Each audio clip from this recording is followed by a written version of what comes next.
오늘은 유대인의 실패와 이방인의 부요함, 이방인의 풍성함에 대해서 함께 말씀을 나누겠습니다. 우리가 오늘 본문의 말씀을 읽으면요, 마치 어떤 느낌을 받게 되냐면 마치 이방인인 우리가 어쩌다가 아니면 누군가의 실수와 누군가의 실패 덕분에 얻어걸린 어부지리격인 인생처럼 보여요. 이 이방인들이 자신들의 어떠한 모습들은 없고 그냥 누군가가 실패해서 실수해서 어부지리격으로 얻어걸린 인생처럼 느껴질 수가 있다라는 겁니다. 간혹 집집마다 그런 집들이 있더라고요. 집에 아이가 3명 이상일 때 처음부터 부모가 아이를 난 3명 낳겠다 이렇게 계획을 해서 낳은 아이들이기보다 막내 같은 경우에는 어쩌다가 실수로 막내를 얻어 걸리는 그런 전혀 계획에도 없던 그런 아이들이 간혹 있습니다. 여러분, 만약에 부모가 그래 너는 원래 태어날 인생이 아니었어, 근데 어쩌다가 네가 태어났다, 실수로 태어났다. 여러분, 그럼 그런 얘기를 듣고 자란 아이가 난 정말 존귀한 자녀야, 나는 정말 세상에 없어서는 안 될 존재야, 이런 생각을 할 수 있겠어요? 할 수 없죠. 그래서 오늘 말씀 우리가 자칫 오해하면 우리가 이 이방인의 인생이 어쩌다가 실수로 어부지리격으로 얻어 걸린 것처럼, 구원에 얻어 걸린 것처럼 느껴질 수 있겠습니다만, 여러분은 오늘 본문을 잘못 이해하면 그럴 수 있다라는 거예요. 그런데 사실 어떤 몇몇 교단이나 몇몇 신학자들 중에서도 이방인의 구원에 대해서 뭐라고 얘기하냐면 이거는 유대인의 구원이 실패했기 때문에 이방인이 구원을 얻은 것이다, 이렇게 주장을 하는 사람들도 있다라는 겁니다. 그런데 여러분, 한 가지 분명히 아셔야 될 것은요, 하나님 안에는 우연이 없습니다. 하나님 안에는 우연이 없고 뭐밖에 없냐면 섭리밖에 없어요. 하나님의 계획하심과 하나님의 섭리가 있는 것이지 우리 만남은 우연이 아니야. 우리가 여기 온 게 제가 어떻게 하다가 막 실수로 막 왔는데 한국이고, 여러분들이 뭐 교회 가려고 갔다가 엎어졌는데 영광교회고, 이런 건 아니었잖아요. 그러니까 우리가 얻어 걸려서 여기 있는 게 아니라 모든 것이 하나님의 섭리 가운데 우리가 이 자리에 있는 줄 믿습니다. 성경도 그렇게 말하고 있다라는 거예요. 여러분, 하나님께서 아브라함을 택하고 부르셔서 그와 언약을 맺으실 때 이렇게 말씀하시거든요. 여러분, 우리가 말씀을 한번 찾아보겠습니다. 창세기 12장에 보면 하나님께서 아브라함을 부르시고 그에게 가장 먼저 말씀하시는 장면이 나오죠. 자, 창세기 12장 1절에서 3절의 말씀 같이 읽겠습니다. 여호와께서 아브라함에게 이르시되 너는 너의 고향과 친척과 아버지의 집을 떠나 내가 내게 보여줄 땅으로 가라. 내가 너로 큰 민족을 이루고 내게 복을 주어 내 이름을 창대하게 하리니 너는 복이 될지라. 너를 축복하는 자에게는 내가 복을 내리고 너를 저주하는 자에게는 내가 저주하리니 땅의 모든 족속이 너로 말미암아 복을 얻을 것이니라 하신지라. 아멘. 여러분, 하나님께서 이 아브라함과 언약을 맺으실 때 뭐라고 말씀하세요? 3절에 이렇게 말씀하시죠. 너는 너로 하여금 땅의 모든 족속이 복을 얻을 것이니라. 어떤 특정한 족속, 하나님께서 구별시켜 놓은 어떤 한 소수 민족을 복을 주시겠다고 말하지 않고, 아브라함 너희 가문에게만 내가 복을 주겠다 하지 않았고, 주님은 너로 말미암아 땅의 모든 족속이 구원을 얻을 것이다, 복을 받을 것이다, 주님이 그렇게 말씀하시죠. 그래서 여러분, 아브라함은요 이스라엘의 조상일 뿐만 아니라 예수 그리스도를 믿는 모든 자들의 조상이 됩니다. 그래서 여러분, 아브라함을 무슨 조상이라고 그래요? 믿음의 조상이라고 그러지 우리가 이스라엘인의 조상이라고는 하지는 않거든요. 왜 믿음의 조상인가 하면 바로 그러한 이유다라는 것입니다. 신약에 와서도 마찬가지예요. 예수님께서 십자가에서 죽으시고 부활하시고 승천하실 때 주님이 남겨진 제자들에게 뭐라고 말씀하시냐면, 마태복음 28장 18절에서 20절의 말씀을 보면 19절에 주님이 그렇게 말씀하십니다. 제자들에게 너희는 가서 이스라엘에게 복음을 전해라? 아니었어요. 너희는 가서 모든 족속에게, 모든 민족에게 가서 복음을 전하라. 주님이 그렇게 우리 가운데 말씀을 하시는 거죠. 그래서 여러분, 이 성경도 우리에게 어떤 특별한 민족만이 우월하다라고 우리에게 얘기하지 않았고, 구원이라는 것은 하나님이 주시는 복은 어떤 특별한 사람에게만 임하여진 것이 아니라 모든 사람에게 주님께서 공평하게 허락하셨다라는 것을 확인할 수 있는 겁니다. 그래서 우리는 이방인이 마치 이스라엘보다 하위의 개념이 있거나 아니면 아주 열등한 민족으로 생각해서는 안 된다라는 거예요. 여러분, 우리도 뭐예요? 여기 이스라엘 계십니까? 아무도 안 계시잖아요. 다들 코리안이시잖아요. 이방인이에요, 결국 우리도. 근데 이 이방인이 뭐 유대인들보다 이스라엘보다 열등하거나 하위의 개념으로 생각해서는 안 된다라는 겁니다. 왜냐하면 지난 시간에 제가 말씀드렸죠. 하나님은 우리를 상대평가하지 않으신다고요. 상대평가. 절대평가를 하시지 상대평가를 해서 누가 누구 이렇게 둘이 비교를 하고 누가 누구를 비교를 해서 주님은 우리에게 대우하시지 않고 마치 주님은 나만 보시는 것처럼 우리의 어제와 오늘을 주님은 바라보실 뿐이다 라고 지난 시간에 말씀드렸습니다. 그래서 어느 민족이 더 우월하다, 어느 민족이 더 대단하다 라고 말하는 것은 여러분 하나님 앞에서 아무런 의미가 없는 거예요. 그런데 이스라엘은 사실 어때요? 자기들이 하나님께 택함받았다, 우리가 먼저 택함받았다라는 이 선민의식 때문에 스스로 우월감에 빠진 겁니다. 한마디로 스스로 우월감에 빠진 거예요.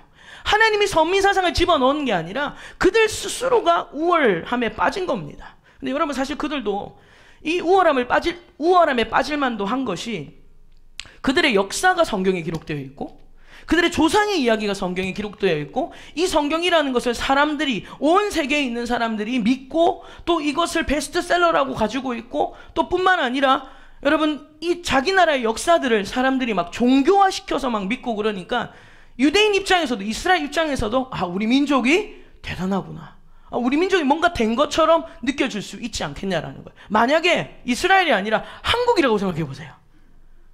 하나님께서 이렇게 아브라함을 부르신 게 아니라 하나님께서 우리 용종철을 부르시니 막 이렇게 장로님 이름이 나오고 장로님 할아버지 이름이 나오고 난리가 나요, 여러분. 내가 지금 어떤 가문인 줄 아느냐, 내가 지금 어떤 민족인 줄 아느냐. 우리나라도 막 우리는 백이 민족이니 하면서 우리나라는 배달의 민족 같은데 배달 문화가 잘 돼 있거든요. 근데 이 백이 민족이니 하면서 얼마나 여러분 우리나라도 그런 우리나라만의 자부심 우월감들이 있는데 이스라엘이 얼마나 우월감이 생길 수 있겠냐, 우리가 이해는 할 수 있습니다만 그러나 여러분 하나님께서 주신 선민사상은 아니다라는 것이죠. 가능하면 이 히터를 좀 꺼주시면 감사하겠습니다. 저도 덥고 여러분도 졸리고 그래서 지금은 아직까지는 괜찮거든요. 그런데 이제 시간이 좀 지나면 시금치 데친 것처럼 되시더라고요. 하나님께서 이 이방인들을 마치 하나님께서 택한 이 우월한 민족인 이스라엘이 구원에 실패했기 때문에 운 좋게 이방인이 구원을 얻은 것이다, 주님은 그렇게 말씀하시지 않으셨다라는 겁니다. 여러분 한 군데 더 찾아보겠습니다. 사도행전 13장입니다. 사도행전 13장 44절에서 47절의 말씀입니다. 사도행전 13장 44절에서 47절 211페이지 신약성경 사도행전 13장 44절에서 47절 같이 읽겠습니다. 그 다음 안식일에는 온 시민이 거의 다 하나님의 말씀을 듣고자 하여 모이니 유대인들이 그 무리를 보고 시기가 가득하여 바울이 말한 것을 반박하고 비방하거늘 바울과 바나바가 담대히 말하여 이르되 하나님의 말씀을 마땅히 먼저 너희에게 전할 것이로되 너희가 그것을 버리고 영생을 얻기에 합당하지 않은 자로 자처하기로 우리가 이방인에게로 향하노라. 주께서 이같이 너희에게 명하시되 내가 너를 이방의 빛으로 삼아 너로 땅끝까지 구원하게 하리라 하셨느니라 하니. 아멘. 이 말씀을 보면요, 지금 거의 온 시민들이 안식일에 하나님의 말씀을 들으려고 모였습니다. 근데 그때 누가 시기하고 질투하냐면 이 유대인들이, 이방인들이 모여있는 것들을 보고 굉장히 시기하고 질투를 합니다. 그리고 바울과 바나바를 향하여서 막 대들죠. 여러분 그때 바울이 그들을 향해서 담대하게 말합니다. 뭐라고 말하냐면 하나님이 나를 이방의 빛으로 세우셨다. 그리고 나를 이방의 빛으로 삼으셔서 나를 통하여 땅끝까지 이방인들 구원하실 것이다. 나를 이방인의 사도로 불렀다라고 얘기를 하면서도 무슨 얘기를 하냐면 그렇다고 해서 하나님께서 유대인을 포기하셨는가 하면 그런 건 아니다라는 거예요. 하나님이 나를 이방인의 사도로 세우긴 했지만 그렇다고 해서 내가 하나님께서 유대인을 버렸는가 하면 그건 아니다라는 거예요. 어떻게 할 수 있는 46절 보십시오. 바울과 바나바가 담대히 말하여 이르되 하나님의 말씀을 마땅히 먼저 너희에게 전할 것이로되. 먼저 너희에게 전할 것이지만 누가 거부한 것이다? 너희가 거부한 것이다. 그래서 이방인에게 가서 말씀을 전하는 것이지 하나님께서 누구를 주고 주지 않고의 차별점에서 얘기를 하고 있는 것이 아니다라는 것을 바울이 얘기를 하고 있는 겁니다. 여러분 이방인이 유대인들보다 부족하냐 하면 절대 그렇지 않다라는 거예요. 우리가 어떻게 알 수 있냐면 오히려 성경에 보면요, 유대인이 외식하고 위선 떠는 가운데 이방인들의 빛나는 믿음을 오히려 우리는 성경에서 마주할 때가 있습니다. 예를 들어서 예수님이 공생에 사역하실 때 이방인들의 눈부신 믿음의 흔적들을 우리에게 보게 하시는데, 여러분, 예수님께서 수로보니게 여인의 믿음을 보고 깜짝 놀라셨죠. 그리고 주님은 로마 군대 백부장의 믿음을 보고 깜짝 놀라셨습니다. 그리고 어떤 중풍병자의 친구들이 와서 예수님이 계시는 그곳 지붕을 뜯어서까지, 사람들이 많으니까 들어갈 수가 없어서 지붕을 뜯어서까지 그 친구를 내리는, 여러분, 그러한 믿음을 보고 주님이, 그 이방인들의 믿음을 보고 주님이 얼마나 많이 놀라셨는지 모릅니다. 근데 예수님은 이방인들의 믿음에 놀라시는 동안 그때 당시에 있었던 유대인들의 외식과 유대인들의 이 위선을 보면서 주님은 의아하는, 이상하게 생각하는 일들이 동시에 있었다라는 거예요. 그럼 우리가 오늘 살펴볼 것이 뭐냐면, 그러면 왜 바울이 오늘 우리가 읽었던 본문 11절, 12절의 말씀을 통해서 마치 유대인의 넘어짐과 유대인의 실패가 이방인들을 구원하며 풍성하게 되었다라는 말을 하고 있냐 이 말이에요. 왜 이런 이야기를 하고 있는가? 오늘 이 이야기에 대하여 여러분에게 크게 세 가지로 대답을 좀 해볼 생각입니다. 왜 마치 유대인의 넘어짐과 실패가 이방인들을 구원하고 이방인들을 풍성하게 했다라고 바울이 이렇게 이야기를 하고 있냐 이 말이에요. 첫 번째로 여러분 오늘 본문으로 돌아가서 11절을 우리가 다시 한 번 더 보겠습니다. 11절 같이 읽습니다. 그러므로 내가 말하노니 그들이 넘어지기까지 실족하였느냐? 그럴 수 없느니라. 그들이 넘어짐으로 구원이 이방인에게 이르러 이스라엘로 시기나게 함이니라. 아멘. 상반절에 보면요, 첫 번째 상반절에 보면 이렇게 되어 있죠. 그들이 넘어지기까지 실족하였느냐? 그럴 수 없느니라. 이렇게 말씀하고 있는 것은, 이게 무슨 말이냐면, 여러분, 유대인들이 하나님으로부터 택함을 받은 자임에도 불구하고 뭐 했다? 넘어졌다는 거예요. 주님이 택해 주셨는데도 불구하고 이들이 넘어졌어요. 그런데 넘어졌다는 것이 아주 엎드려졌다는 뜻은 아니라는 겁니다. 이 영어 성경에도 보면 넘어졌다라고 표현할 때 어떻게 표현하냐면 회복할 수 없을 정도로 넘어진 것은 아니다 이 말이에요. 유대인들이 넘어지긴 했지만 회복할 수 없을 정도로 넘어진 상태는 아니다라는 것을 바울이 먼저 얘기를 하고 있는 겁니다. 여러분, 비록 유대인들은 하나님께 선택받은 백성들이었고 제사장 나라였습니다. 근데 그들이 넘어졌음을 통해서 그 구원이 누구에게로 넘어갑니까? 이방인에게로 넘어가게 되었지만, 그러나 그렇다고 해서 유대인들에게 완전히 끝이냐, 유대인들 완전한 실패냐, 그것은 아니다라는 거예요. 넘어지긴 했으나 완전히 넘어졌거나 다시 일어설 수 없을 정도로 넘어진 것은 아니다라는, 하나님께서 유대인들을 포기하시거나 버리신 것은 아니다라는 것을 먼저 바울이 얘기하는 거죠. 그래서 여러분 11장 1절을 보십시오. 우리가 11장 1절을 같이 보았는데 같이 읽겠습니다. 그러므로 내가 말하노니 하나님이 자기 백성을 버리셨느냐? 그럴 수 없느니라. 나도 이스라엘이니요 아브라함의 씨에서 난 자요 베냐민 지파니라. 아멘. 바울이 분명히 얘기했어요. 하나님은 자기 백성을 결코 뭐하지 않으신다, 버리지 아니하신다 라고 그렇게 분명히 말을 하고 있다라는 거예요. 여러분 이렇게 생각해 봅시다. 자, 마치 마라톤 선수들이 마라톤을 합니다. 달리기를 하는데 누군가는 선두를 달리고 있을 거 아니에요. 근데 그 선두를 달리던 자가 그만 집중력이 흐트러져서 다리를 삐끗하고 만 겁니다. 흐트러서 다리를 접지르게 된 거예요. 근데 다리를 접지르면서 주춤하는 순간 뒤에서 따라오는 선수들이 그 선수를 앞지르게 되겠죠. 그 선두를 앞지르게 됩니다. 근데 여러분, 다리를 접질른 선수라고 해도, 다리를 접질렀다고 해도 스스로 경기를 포기하지 않는 이상은 다시 결승점을 향해서 달려갈 수 있는 기회는 얼마든지 있다라는 거예요.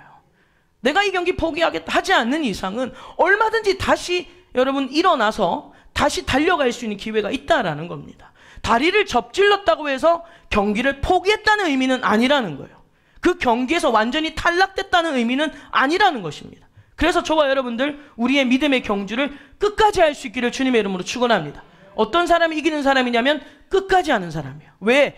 우리 주님은 우리에게 어떤 승리를 약속하시냐면요, 최후의 승리를 약속하세요. 그냥 우리가 조금 이기는 것, 주님이 그런 것보다 주님이 진짜 우리에게 주시고자 하시는 것은 최후의 승리라는 거예요. 그러니까 여러분 끝까지 가야 돼요. 끝까지. 가다가 안 가면 아니감만 못합니다.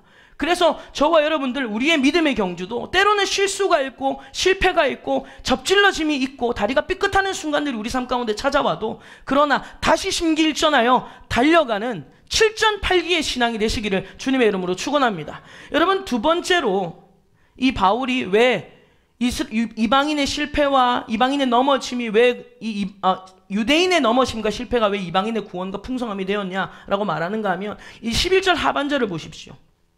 11절 하반절에 보면 그들이 넘어짐으로 어떤 효과가 나타났냐면 구원이 이방인에게 이르는 효과가 나타났어요. 그런데 구원이 이방인한테 이르게 되면서 이스라엘이 뭐가 나기 시작하더라? 시기가 나기 시작하더라는 거예요. 이런 효과를 본다는 겁니다. 유대인들이 복음을 거절했어요. 그래서 그 복음이 누구에게로 갔냐면 이방인에게로 향하게 됐는데 이상해요. 시간이 지나면서 이방인들이 막 복을 받는 일들이 일어나는 겁니다. 이방인들의 많은 수들이 구원을 받는 놀라운 역사가 일어나는 거예요. 이상한 일이 일어나는 겁니다. 여러분 그때 이제 그 결과를 누가 지켜보고 있냐면 유대인들이 지켜보고 있는 겁니다. 이상하다. 메시아라고 온 사람이 볼품이 하나도 없는데 그래서 유대인들은 그 예수님을 배척해버렸는데 예수님이 가는 곳곳마다 사람들이 치유받고 회복받고 일어나고 그러니까 이 유대인들이 계속 지켜보다가 마음에 뭐가 일어나요? 시기가 일어나게 되는 거예요. 그 복음의 결과를 보면서 시기가 일어나게 되고 그리고 그들이 이미 거절했던 복음에 다시 기웃기웃거리는 겁니다. 기웃기웃거리면. 그래서 여러분 예수님을 유대인들이 받아들였지 않았지만 그러나 성경에 보면요. 예수님의 공생의 기간 동안 예수님께로 돌아왔던 유대인들도 많았습니다. 기웃기웃거리면서 돌아왔던 자들도 있었다라는 것입니다. 사실 제자훈련을 하면서 그런 경우가 있더라고요. 지금 제자훈련이 2년째, 이제 내년에 3년째인데요. 처음에는 사실 제자훈련을 하라고 하니까 사람들이 별 기대가 없었습니다. 그런데 지금쯤 이제 2년이 지나고 나니까 사실 제자훈련을 한 사람들이 뭐라고 얘기하냐면 목사님 힘들기는 되게 힘드네요. 힘들기는 힘든데 그런데 이거 반드시 사람들에게 추천해주고 싶다. 자기만 힘들기 싫어서 그런 건 아니라고 생각합니다. 나만 이 고생하면 안 되지. 저 양반도 이 고생해야 된다. 이런 의미가 아닌 것 같고 목사님 이거 꼭 추천해야 될 것 같다. 그리고 사람들이 이 훈련 꼭 받았으면 좋겠다. 그런 얘기를 제가 하는 게 아니라 훈련생들이 그런 얘기를 하더라고요. 그러면서 훈련생들이 변하기 시작하니까 이 주변에 있는 사람들이 막 처음에는 훈련을 좀 우습게 여기거나 아니면 훈련을 받지 않겠다고 손살을 치던 사람들이 조금씩 막 기웃기웃거리는 거예요. 제자 훈련 뭐 어떠냐고. 그래서 뭐 어떤 분은요 심지어 우리 교회 안 다니시는 분인데 우리 교회 제자 훈련만 오면 안 되냐고. 그렇게 안 됩니다. 안 돼요 그거는.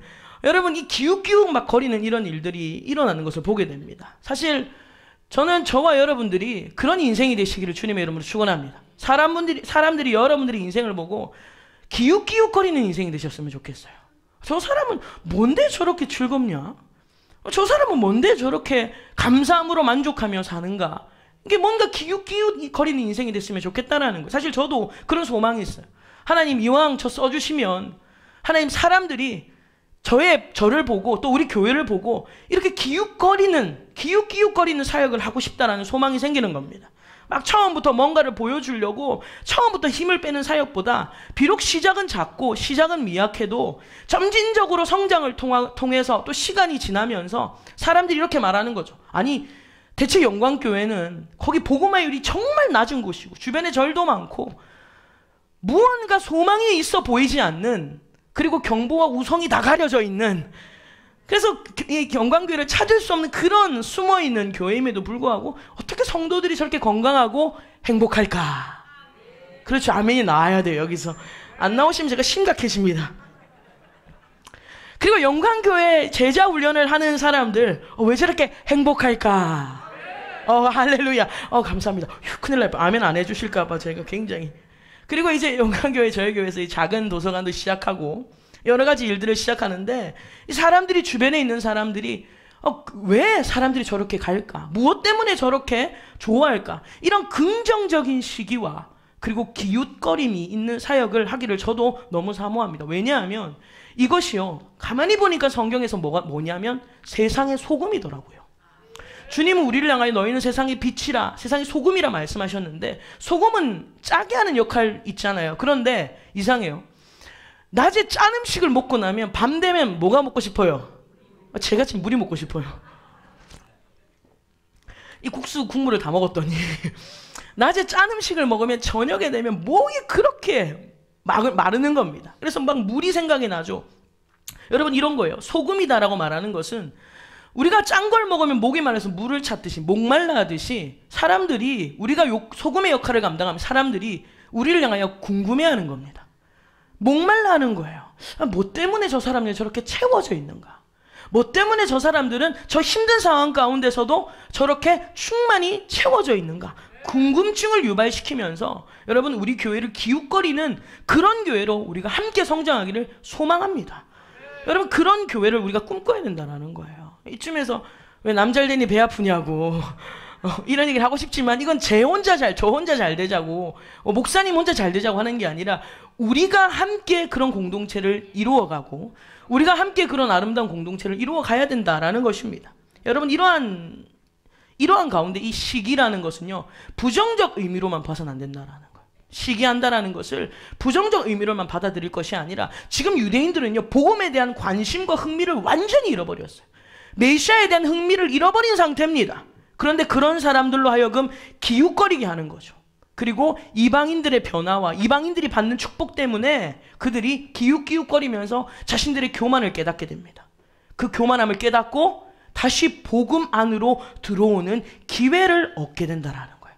그래서 여러분 받지 않았던 복음을 영접하지 않았던 유대인들의 복음이 이방인들에게도 넘어가는 여러분 이러한 일들이 일어나게 된다라는 것이죠. 세 번째로 12절을 우리 같이 보겠습니다. 12절 같이 읽겠습니다. 그들의 넘어짐이 세상의 풍성함이 되며 그들의 실패가 이방인의 풍성함이 되거든 하물며 그들의 충만함이리요. 아멘. 여러분 이 세 번째로 12절에 보면 유대인들의 실패가 이방인들의 풍성함이 돼서 된다라는 이유가 뭐냐면 결국 하나님은 부요하시다. 하나님이 부요하시다라는 것을 바울이 이 말씀을 통하여 우리에게 보여주고 깨닫게 하는 것입니다. 왜냐하면 하나님이 유대인을 구원하는 일에 실패했다고 해서 하나님의 역사가 멈췄냐? 그렇지 않다라는 거예요. 비록 유대인들에게선 실패했어도 하나님의 역사는 keep going, 계속되는 거예요. 우리가 때로는 실수하고 실패할 수 있지만요. 그러나 하나님은 계속 우리의 인생 가운데 일하시는 줄 믿습니다.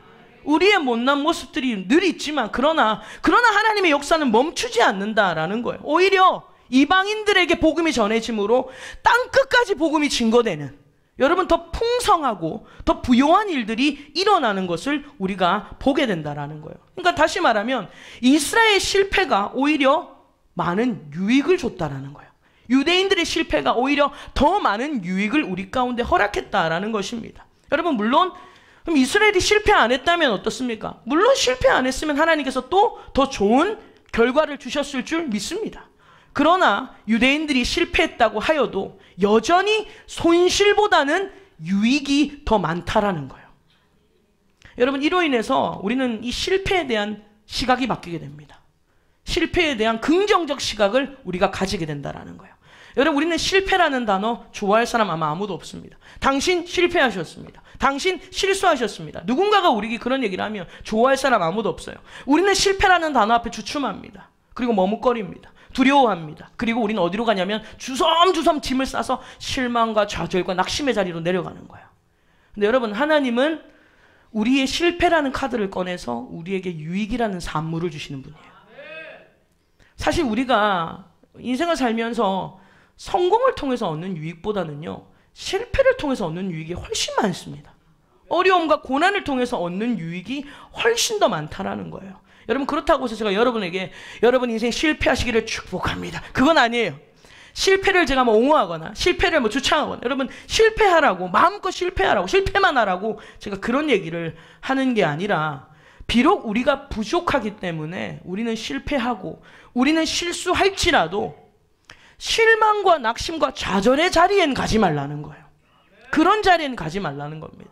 왜냐하면 우리 하나님은 모든 것을 합력하여 결국 선을 이루시기 때문이에요. 모든 것을 합력하여 선을 이루시기 때문이라는 겁니다.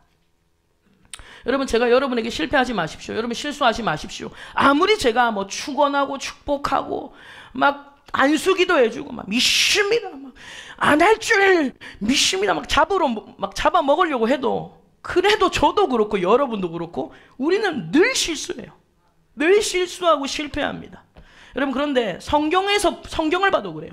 성경에서 실수하지 않고 실패하지 않았던 인생 있습니까? 아무도 없어요.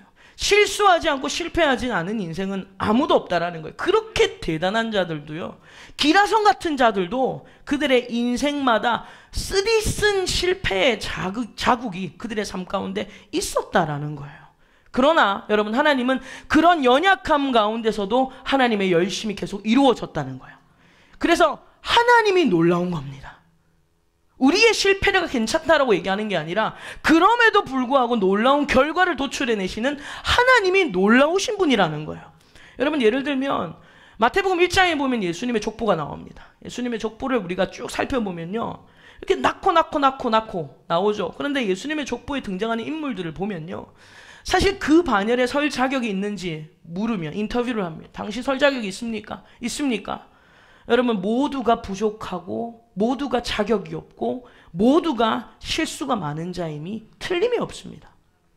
여러분, 히브리서 11장은 어떻습니까? 우리가 믿음장이라고 하는 이 히브리서 11장도 마찬가지. 우리에게 믿음장으로 알려져 있고 믿음의 사람들의 어떤 그 계보로 알려져 있는 말씀이지만, 그러나 여러분, 이들이 비록 하나님을 기쁘시게 해드린 것 같고 그리고 믿음으로 하나님 앞에 나아간 자들인 것 같지만, 제가 어저께 히브리서 11장을 다시 쭉 읽어 내려가는데 앞에 부분은 조금 이해가 되더라고요. 아벨 어느 정도 용납이 되고, 에녹 용납이 되고, 아브라함 이렇게 쭉 용납이 되다가 쭉 읽어 내려가는데 어디서 제 눈이 딱 멈췄냐면 32절에서 내려가지를 않아요. 한번 찾아보세요, 여러분. 히브리서 11장입니다. 히브리서 11장 32절의 말씀 같이 보겠습니다. 366페이지 신약 성경 히브리서 11장 32절 같이 읽겠습니다. 내가 무슨 말을 더하리요? 기드온, 바락, 삼손, 입다, 다윗 및 사무엘과 선지자들의 일을 말하려면 내게 시간이 부족하리로다. 아멘. 여러분, 말씀을 쭉 읽어 내려가는데 32절에서 딱 걸리는 겁니다. 기드온, 바락, 삼손, 입다. 여기서부터 내려가질 않는 거예요.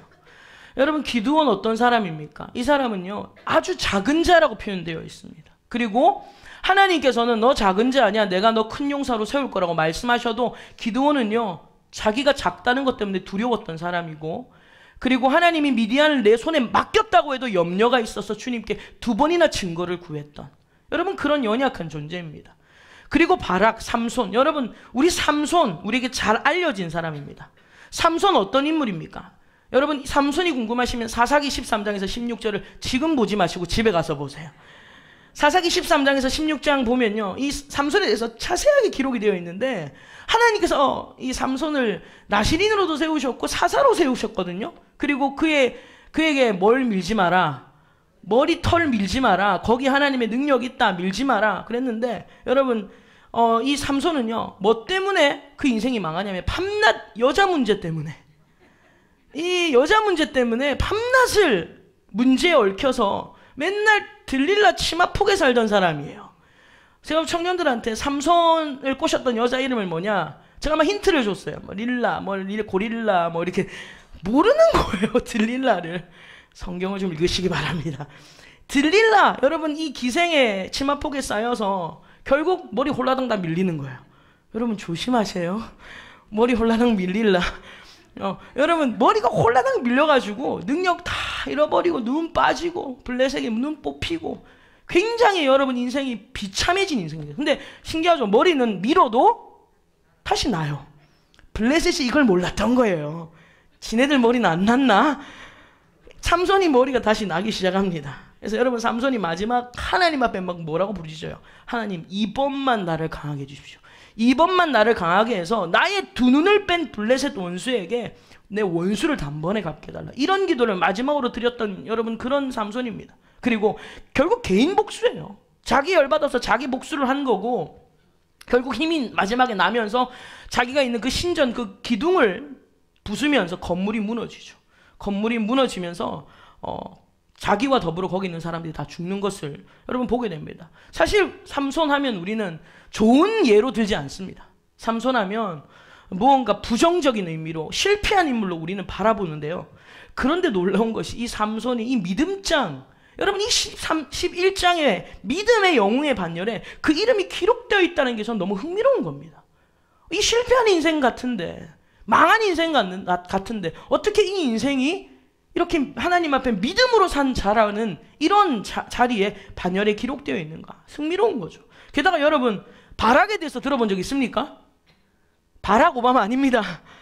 바락 오바마 아니에요. 여러분, 바락에 대해서 들어본 적도 별로 없으시죠? 이 사람 누구냐면 사사 중에 유일한 여자 사사 드보라 아시죠? 여러분, 이 드보라의 부관이었습니다. 그리고 성경에서는 바락 잘 알려지지도 않는 인물이고, 그리고 뭐 사람들이 많이 언급하지도 않는 그런 인물입니다. 그냥 이렇게 지나가 버리면 우리가 잊어버릴 만한 인물이에요. 그런데 그런 연약한 바락 같은 자도 믿음의 전당에 그의 이름이 기재되어 있다는 거예요.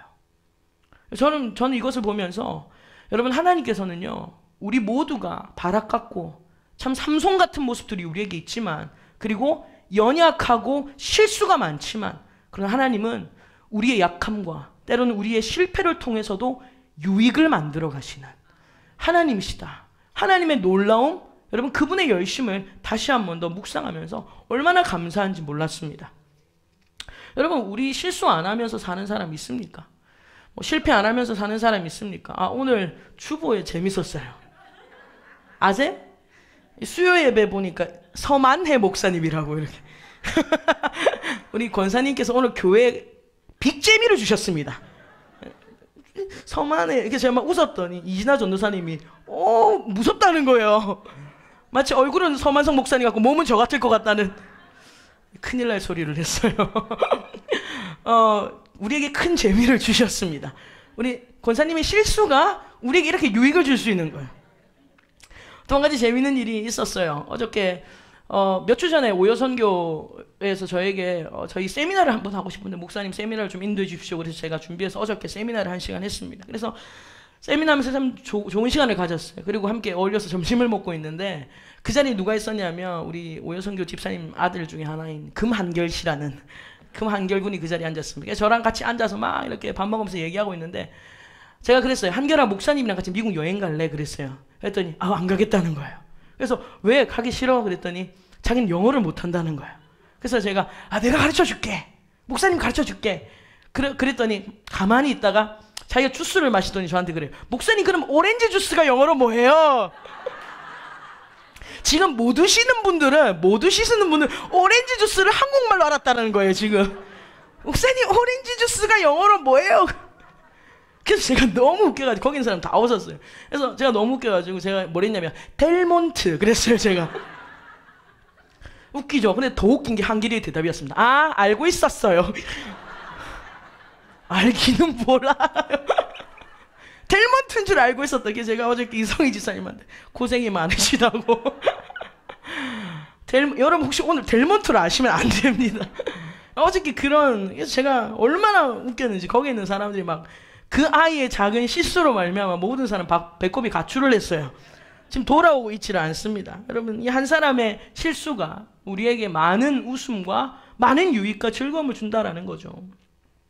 여러분, 사실 저도 처음에 미국 갔을 때 영어를 배우면서 많은 실수를 했습니다. 비록 제가 오렌지를 델몬트라고 하진 않았어요. 그런 실수는 하진 않았는데 저도 영어를 배우면서 얼마나 많은 실수를 했는지 모릅니다. 처음에는 학교를 갔는데 이 대학원을 가서 수업을 받는데 도무지 무슨 말인지를 알아들을 수가 없는 거예요. 1학년 내내. 그래서 제가 숙제를 해와야 되는데 모르니까 못 해가고, 그래서 도저히 안 되겠다. 그래서 나중에 교수님을 찾아가고, 또 옆에 한국말을 좀 할 수 있는 친구 붙잡고 막 도와달라고 그렇게 많이 노력을 하면서 이 수많은 실패와 실수 속에서 시간이 조금 지나면서 실력이 점점점 나아지는 것을 경험했습니다. 여러분, 우리도 모두가 다 실수하고 실패하며 살아갑니다. 야고보도 그랬어요. 우리가 다 실수가 많으니 그렇게 얘기했어요. 야고보도 우리가 다 실수가 많다 그렇게 얘기를 했습니다. 그렇다고 여러분 제가 뭐 실수와 실패를 무조건 잘했다라고만 옹호하는 건 아니에요. 뭐 실수할 수 있지. 사람 죽여놓고 실수할 수 있지. 그런 의미는 아닙니다. 실수와 실패를 옹호하려고만 하는 것은 아니에요. 왜냐하면 우리가 하는 실수가 그 아이가 한 작은 실수보다 사실 우리가 하는 실수들은 훨씬 더 심각할 때가 많아요. 우리는 치명적인 실수를 할 때가 있다라는 겁니다. 근데 여러분, 연약한 인간에게서 실수와 실패가 없을 수는 없어요. 그러나 중요한 것은 먼저 우리는 실수를 통해 배워야 합니다. 실수를 통해 오답 체크를 해야 돼요. 내가 왜 이것을 계속 반복하여 실수하고 있으며 왜 반복하여 실패하고 있는가를 우리는 우리 자신들을 바라봐야 되고, 그 실패와 실수를 통해서 배워야 될 뿐만 아니라 실패와 실수의 횟수는 점점 줄어가야 돼요. 오히려 실수와 실패의 횟수가 늘어지고 있다면 그 사람은요, 거듭남에 대해서 다시 생각해 봐야 돼요. 구원의 시작부터 다시 생각해 봐야 되는 겁니다. 우리의 실수와 실패가 계속 줄어나가야 되는 것이 마땅합니다. 그러나 중요한 것은요, 더 중요한 것은 실패했다고 해서 하나님께 나오지 않으면 여러분, 그것이야말로 우리 인생에서 가장 큰 실수와 실패가 되는 거예요. 여러분 인생에서 가장 큰 실패는, 우리 인생에서 가장 큰 실패는요, 하나님께 나오지 않는 겁니다. 주님 앞에 나오지 않는 것이 우리의 인생에서 가장 큰 실수고 가장 큰 실패라는 거예요. 그래서 실수와 실패 속에서도 여러분, 좌절과 실망과 낙심의 자리로 나아가지 마시고, 아니면 내 힘과 내 의지의 자리로 나아가지 마시고 하나님께 나오셔야 돼요. 그래야 더 큰 실수를 막을 수 있다라는 것입니다.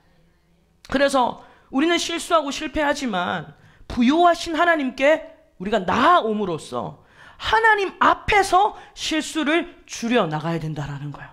하나님 앞에서 내 힘으로 내 의지로 줄여나갈 것이 아니라 하나님 앞에서 말씀이 주시는 깨달음들로 우리의 실수와 실패를 줄여나가야 된다는 것입니다. 여러분, 오늘 말씀을 정리하면서 무엇보다 감사한 것이 무엇이냐면, 여러분, 하나님께서 우리를 구원하심에 있어서 우리의 실패가 유익이 된다는 거예요. 우리를 구원하심에 있어서. 여러분, 우리가 구원을 받은 것은, 하나님이 마련해 주신 구원을 받은 이유가 뭡니까? 우리가 완전히 실패했기 때문이고 우리가 철저히 실패했기 때문입니다. 그러나 우리의 실패로 오직 하나님께서 베푸신 구원의 가장 큰 유익을 얻게 되었다라는 거예요. 그래서 저와 여러분들은 이 구원에 대한 감사와 감격이 늘 넘쳐야 될 줄로 믿습니다.